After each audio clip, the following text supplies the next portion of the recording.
Welcome, guys, again to another segment of Monday Analysis, where we analyze sectors, industries, and countries' economy in Africa. So we've been focusing on East African economies, and I'm very excited for what is going to be coming out from East Africa. So today we are going to be analyzing the biggest economy in East Africa. It doesn't even have the second one. It's almost twice the size of the second one, right?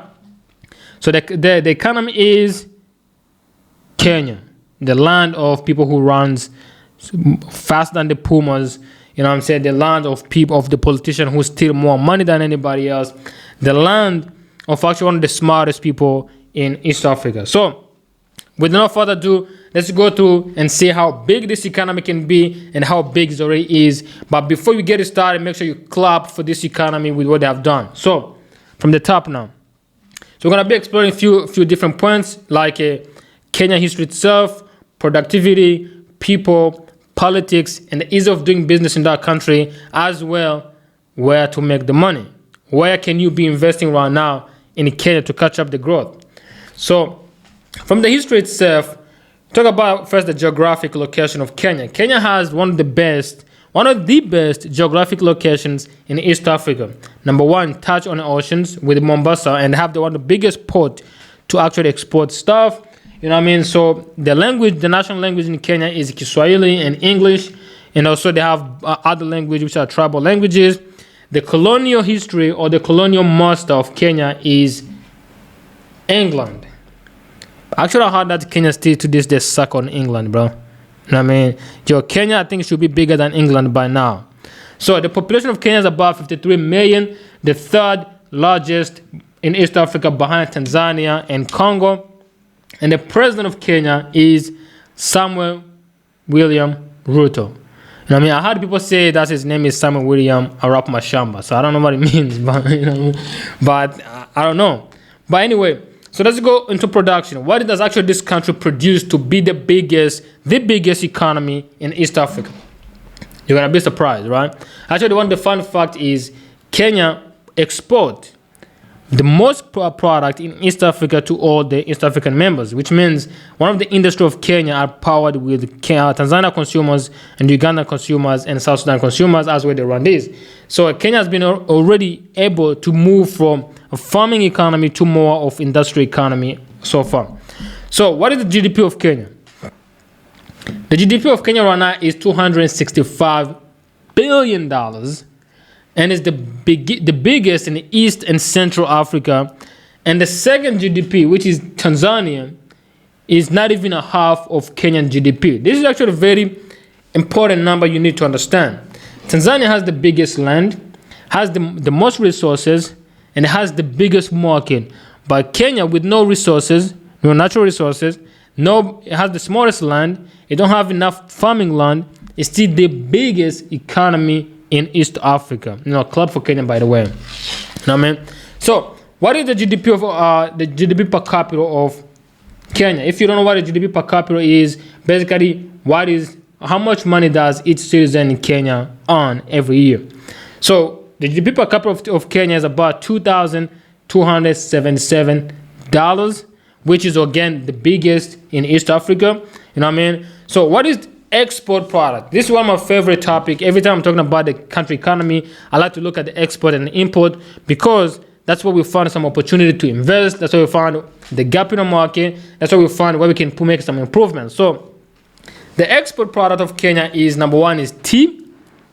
Very surprising. And they make about $1.2 billion every year exporting Kenyan tea. So number two product is cut flowers.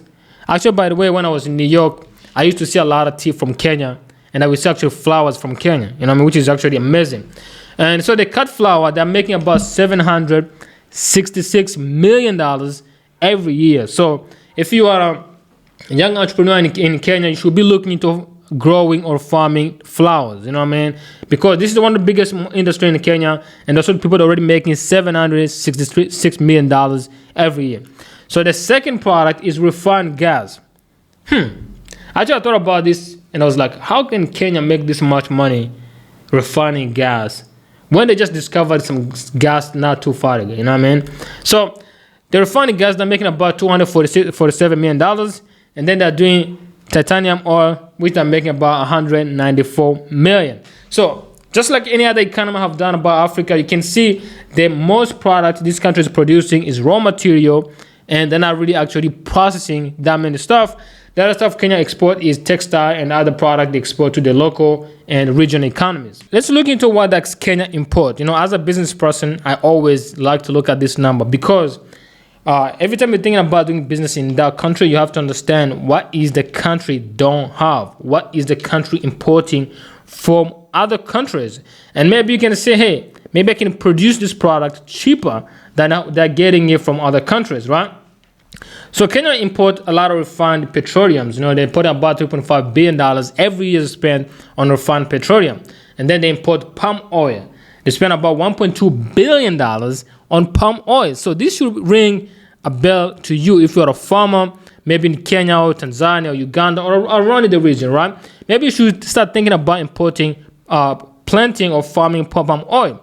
Because Tanzania is spending over $200 million importing palm oil, and Kenya is spending about $1.2 billion importing palm oil. So if you're a farmer and you have massive land, you should start looking into a way maybe you can farm this, grow these crops, and even maybe go into processing.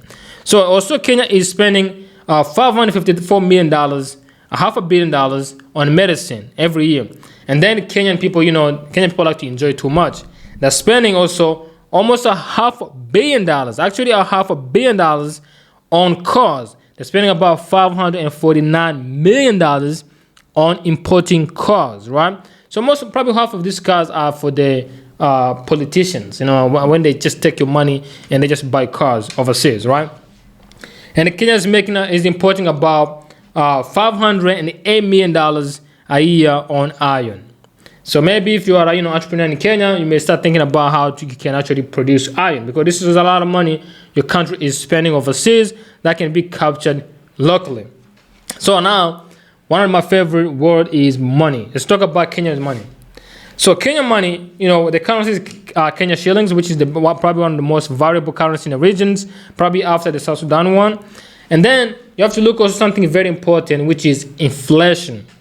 I like inflation. I like to talk about inflation a lot because most people, when they go from overseas and they go to a country to do business, they don't really account for inflation. Inflation is when you come from the United States, for example, you come from a nearby country and you change your money to the local currency to do business, and you don't know how much value is your money losing over years. Maybe it may be better to keep all your money in the USD or to keep all your money in your own currency if the inflation is too high in that country doing business in.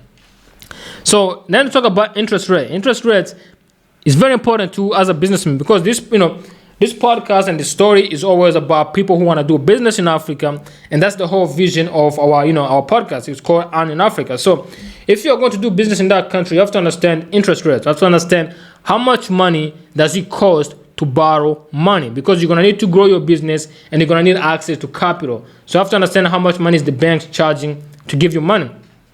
So the Kenya interest rate is about 9.5%. Personally, I think it's very high, to charge almost 10% for you on interest rates. So let's give a scenario right here.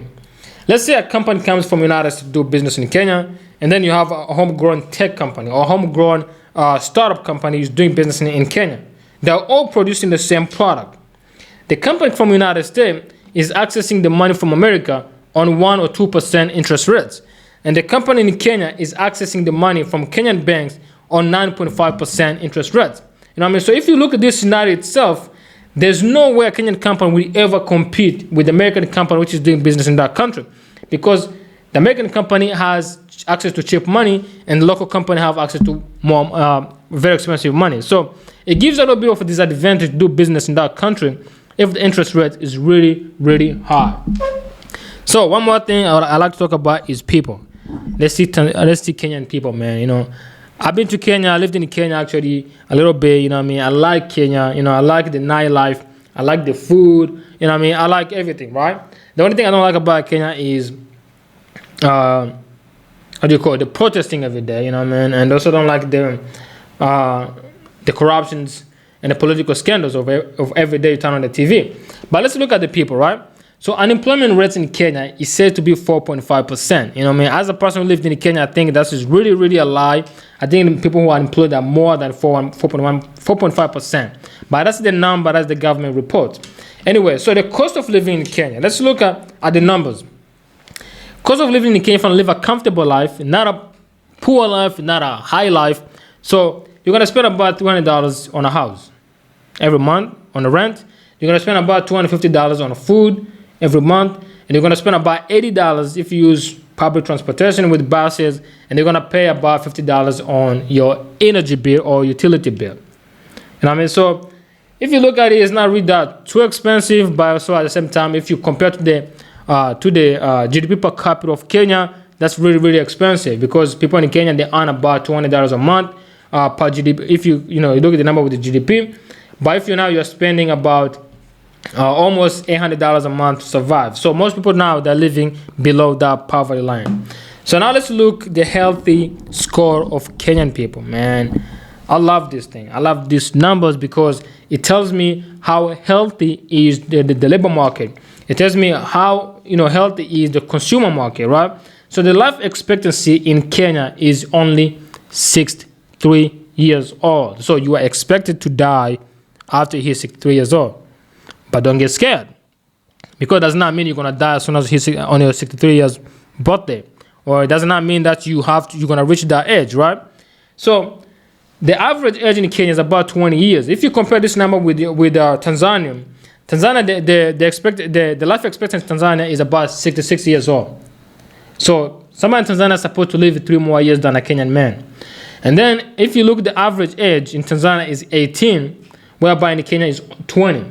So which means Tanzania has a little bit more younger demographic than Kenya. Also, people in Tanzania are supposed to live longer than Kenyan. So education, one of the things I like about Kenya is, man, Kenyan people that are very educated, bro. You go in Kenya, bro, you see old lady, 75 years old, man. You talk to the lady, she educated, man. She know what is going on. She know everything, bro. And that's one thing I like about Kenya. If you have a company and they're looking at the high-skilled labor in East Africa, Kenya is the place to go. So, but the numbers say that a high school degree in Kenya is about 24.5%. I think still low on a global standard, but in East Africa, I think probably is better. Then if you look at the people who are holding the bachelor degrees, it's about 2.5% of Kenyan hold a bachelor degree. Still pretty low, but again, best compared to the rest of East Africa. So if you look at the labor market, what is the minimum wage in Kenya? Please don't laugh. Don't. You know what I mean? The minimum wage in Kenya is about $110 a month.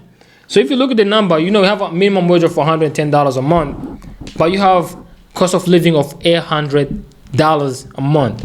So you can ask yourself, how can somebody live in a country on $110 a month? So I would say the Kenyan probably they need to either increase the minimum wage or just to remove the minimum wage and let the employee and the employer negotiate the salaries.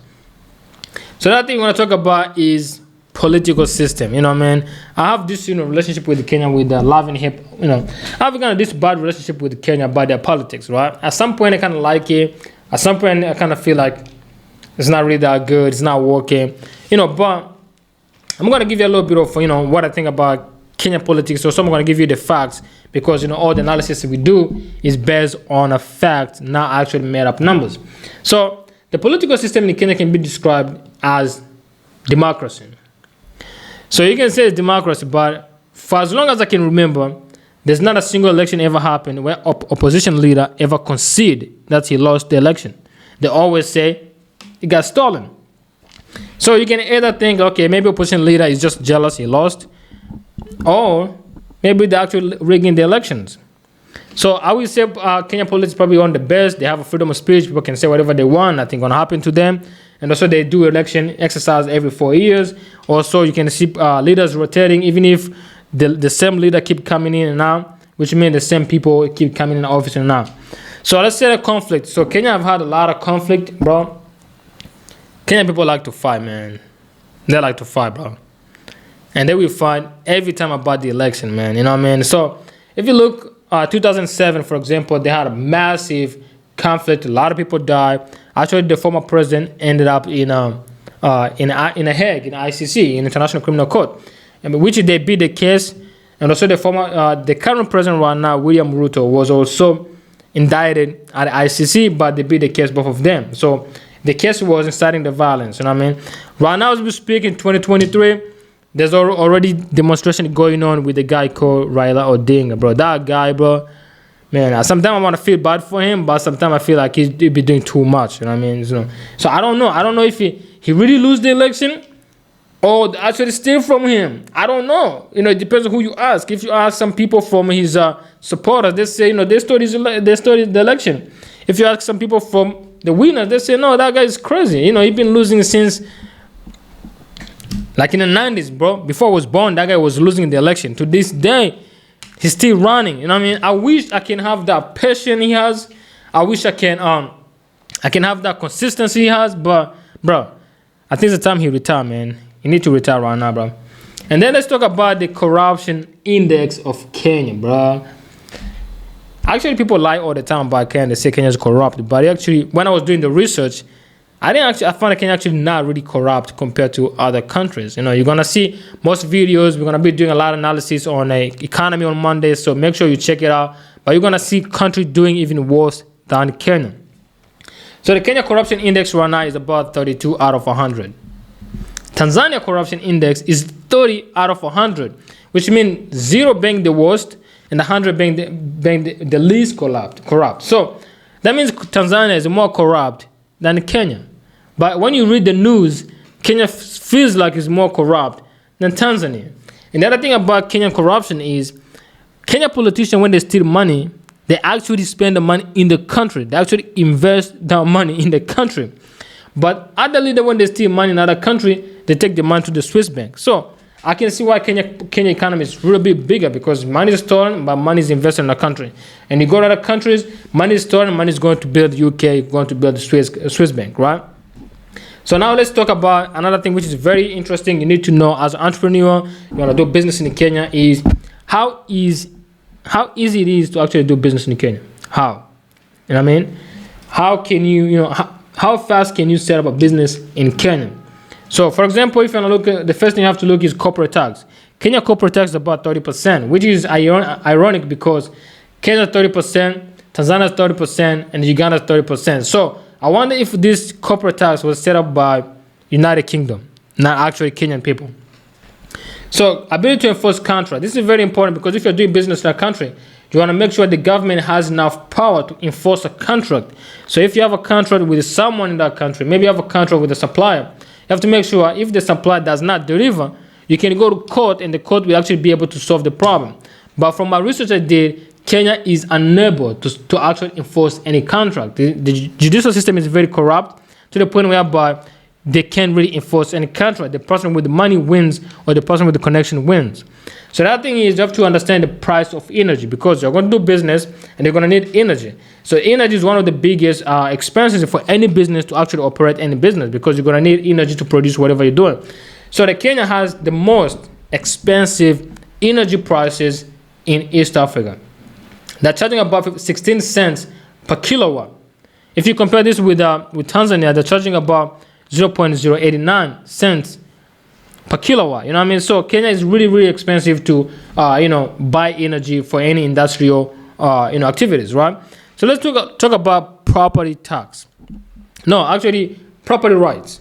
How does Kenya define property rights? And I think that's the one thing Kenya have done so well compared to Tanzania. And I think that's the reason why Kenya is so progressive than Tanzania. Because in Tanzania, if you want to do a business, you want to buy a land, there's massive process you have to go through. Number one, you cannot really own a land if you're not a Tanzanian. So foreigners don't really want to go through all those processes, right? Whereby in Kenya, they have what you call non-discriminatory law. Means everybody can buy a land, everybody can own a land in the country. So in that way, if I'm a foreigner, want to do business in Kenya, for example, I want to be a farmer, I can go in Kenya and buy a land and start farming. But you got to watch out for the scammers, bro. You know what I mean? Because Kenya is known, to how people scamming people in the properties, right? For example, I was, I was with my friend. She's a Kenyan. She live in New York. She's a nurse. So she was telling this story. She was like, "Yo, my friend went to Kenya to buy a house, and he bought a house for $200,000. It was a foreigner from the United States. So he bought a house for $200,000. But after he bought the house, he found out the title deed was not actually correct. So he bought a house from a fake owner. So he lost $200,000. He went to court, and the court will not help them out. You know what I mean? So you have to understand that if you're buying a property in Kenya, you have to be aware that there's a lot of scam in properties. So number two, another thing you have to look after when you are analyzing a country to do business in is office space. How much money does office space cost in Kenya? So the Kenya office space right now is around about $1,800 per month. So if you're doing business in Kenya, you can compare from Kenya, Tanzania, Uganda, or Burundi or Rwanda. You see where actually can you set up the office the cheapest and the easiest possible, right? So the Kenya office, one of the most expensive in the country, are $1,800 per month, right? So the last segment I always talk about as we're closing this, this analysis of Kenyan economy is where to make money. Where is the money in Kenya? If you are going to Kenya, which industry should you look into? So I'm gonna give you about 4 industries you should look into in Kenya. So number 1, I would say energy production. Since the energy is very expensive, they're selling energy at 16 cents per kilowatt. So I will say if you go into solar energy productions, or hydropower productions, or wind energy production, you're probably going to make the most by reducing the price, increasing the supply, as well you make money in the process. Number 2 is fintech. Kenya has one of the most smartest people, as well most access to the internet, as well people with the smartphones. So and also there's a hungry for better financial system. As we have seen in this report, is Kenya has the highest interest rates on the bank. So if you are an entrepreneur, you can release a product in fintech product which can actually reduce the interest rates for borrowing, targeting small businesses, right?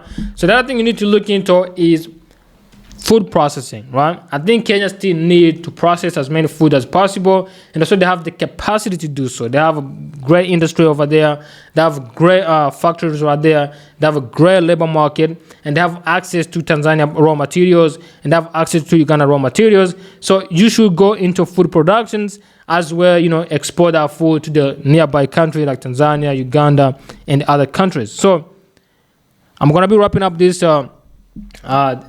I'm gonna be wrapping up this video today, and I hope to see you next time. Make sure you subscribe and hit the like button. So I'm out.